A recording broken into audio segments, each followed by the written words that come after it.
السلام علیکم ناظرین، پروگرام ٹاپ سٹوری کے ساتھ میں ہوں آپ کی میزبان صبا پرویز۔ اے پی سی میں دعوت، کیا تحریک انصاف اے پی سی میں جائے گی؟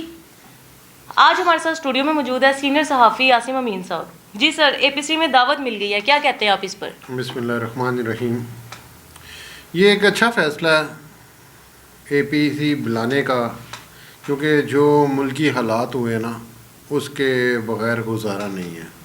یہ ہوتا یہ ہے کہ تمام تر جتنی سیاسی پارٹی ہیں اقتدار میں ہیں یا اقتدار سے ہٹ کے ہیں یا جو بھی اس کے آپ کے پاکستان کی سیاست میں رول ادا کرتے ہیں، یہ ان کا ایک اجلاس ہوتا ہے۔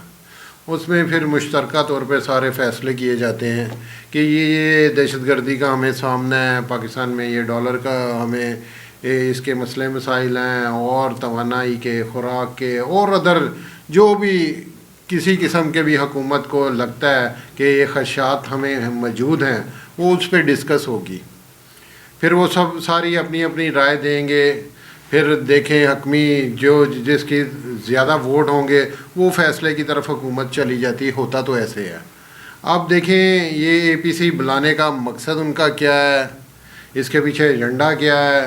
سیدھا سا الیکشن کی طرف جاتے، الیکشن کرواتے، آنے والی حکومت ساری چیزوں کو خود ہی مینیج کرتی، وہ جیسے بھی انہوں نے کرنا ہے کرتی، ہوتا ہو نہیں ہوتا تو نہ ہو، کیونکہ اب عوام جو سی ہے نا جس کے اوپر بہت زیادہ برڈن بن چکا ہے، مہنگائی کا ایک طوفان آ چکا ہے پاکستان میں۔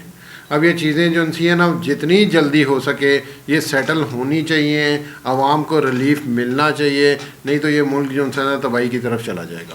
اچھا سر، آئی ایم ایف نے کہا ہے کہ عمران خان سائن کریں گے تو قسط ملے گی۔ دیکھیں جی، یہ عمران خان صاحب کے لیے ایک بہت بڑا اعزاز ہے کہ آئی ایم ایف کا بنتا نہیں ہے کہ وہ آئی ایم ایف کہے کہ آپ عمران خان سے بھی اجازت لیں، وہ بھی سائن کرے، کیونکہ اس کو یہ بھی ڈر ہے کہ ان کی حکومت جو سی ہے نا وہ چند مہینوں کی ہے، اور اس کے بعد جو اقتدار آئے گا وہ عمران خان صاحب کا آئے گا۔ میں آپ کو بتاؤں کہ عمران خان صاحب ایک ایسی شخصیت ہے جو اللہ تعالیٰ نے نا آپ کو تحفہ دیا ہے۔ اس نے آپ کو ماضی میں ہر چیز کھل کے آپ کو بتائی ہے، یہ لوگ یہ کچھ کر چکے ہیں، اور اتنا ملک کا پیسہ جو ان سے نا آپ کو یہ لے کے ملکوں سے باہر بھاگ گئے ہیں۔ اب اسحاق ڈار صاحب کی آپ دیکھ لیں کہ وہ بڑے دعوے کرتے تھے، میں آؤں گا، میں ڈالر کو یہ کر دوں گا، میں وہ کر دوں گا، میں آئی ایم ایف کو پچھلے اتنے سالوں سے ڈیل کرتا آ رہا ہوں، میں اس کو یہ کر کے ڈالر یہاں تک لے آؤں گا، پاکستان میں حالات بہتر ہو جائیں گے۔ آج کیا ہوا؟ تو ڈالر کو پر لگ گئے ہیں اور اسحاق ڈار صاحب کی چھٹی ہونے جا رہی ہے۔ آنے والا اب دیکھیں کیا کرتا ہے، کیا ہوگا۔ ملک جو ہے نا بہت مشکل میں ہے۔ یہ عمران خان ہی تھا جو لوگوں کو اویئرنیس دیتا تھا، جو اپنے حق کے لیے بات کرتا تھا، لوگوں سے کھڑا ہوتا تھا، اپنے ملک کی بہتری کے لیے جو فائدے ہوتے تھے وہ ان لوگوں سے ملتا تھا، جاتا تھا۔ لیکن نا وہ رشیا کے پاس گیا، وہ پاکستان کی خاطر گیا تھا نا کہ پاکستان کو تیل سستا مل جائے گا، خوراک سستی مل جائے گی، گیس سستی مل جائے گی۔ یہ اس میں بینیفٹ کس کا تھا؟ پاکستان کا تھا۔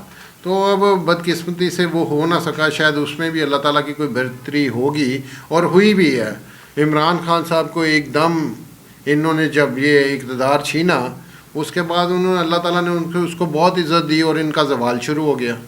تو یہ چیزیں میرا رب جو فیصلے کرتا ہے بہتر کرتا ہے۔ اچھا بتاتے جائیے گا ذرا، کیا پاکستان نے اگر قرضہ نہ دیا تو کیا ہم بدلے میں ریلوے، ایئرپورٹ اور موٹر وے دینے جا رہے ہیں؟ دیکھیں شور شرابہ تو پڑا ہوا ہے اس کا، وہ ہوتا ایسے ہے نا، دیکھیں آپ کسی سے اگر قرضہ لیتے ہو تو اگر نہیں دیتے تو پھر اس میں ایک ٹائم پیریڈ ہوتا ہے کہ آپ اس کو ری شیڈول کر لو، 6 مہینے کر لو، سال کر لو، 2 سال کر لو، 4 سال کر لو۔ اتنی جلدی نہیں چیزیں ہیں، یہ خود سبلیٹ کرنے کی طرف جا رہے ہیں۔ ابھی ایسا نہیں ہے کہ کوئی آئے گا اور قبضہ کر لے گا، ہوتا یہی ہے اگر ہم کسی کا قرضہ نہ دے سکے وہ ہمارے اثاثے کی طرف جائے گا کہ آپ کے کون سے اثاثے ایسے ہیں جن سے ان کو انکم آئے گی، وہ اپنے قرضوں کو پورا کریں گے۔ اب موٹر وے ہے، اچھی خاصی کمائی ہے، میرا خیال روز کی 10-12 کروڑ روپے کی انکم ہے، اتنی گاڑی اس میں ٹریول کرتی ہے۔ ریلوے ہے، ریلوے تو پہلے ہی وہ خسارے میں ہے، اور اس کے علاوہ آپ دیکھ لیں ایئرپورٹ ہے، ایئرپورٹ بھی اچھا پروفیٹیبل بزنس ہے, دنیا میں ساری ایئر لائن بزنس کرتی ہے, صرف پاکستانی جو ہے وہ اس میں لاس کھا رہا ہے, پی آئی اے جو ہے بری طرح پٹی پڑی ہے. تو ابھی ایسا تو کوئی نہیں ہے, لیکن انہوں نے سوچا تھا کہ ہم کچھ چیزیں سب لیٹ کر دیں, کرائے پہ دے دیں. آپ اب اس کو قبضہ نہیں کہہ سکتے, اس کو کرائے پہ دینے کی طرف وہ سوچ رہے ہیں کہ شاید ہم اس کو کوئی اثاثے جو ان سے پاکستان کے ہیں وہ کرائے پہ دے دیں. جی ناظرین, سنا آپ نے ہمارا پروگرام. کل ایک نئے پروگرام کے ساتھ آپ کی خدمت میں حاضر ہوں گی. اپنی میزبان صبا کو اجازت دیں. ہمارے چینل کو لائک کریں, شیئر کریں اور سبسکرائب کریں. اللہ نگہبان.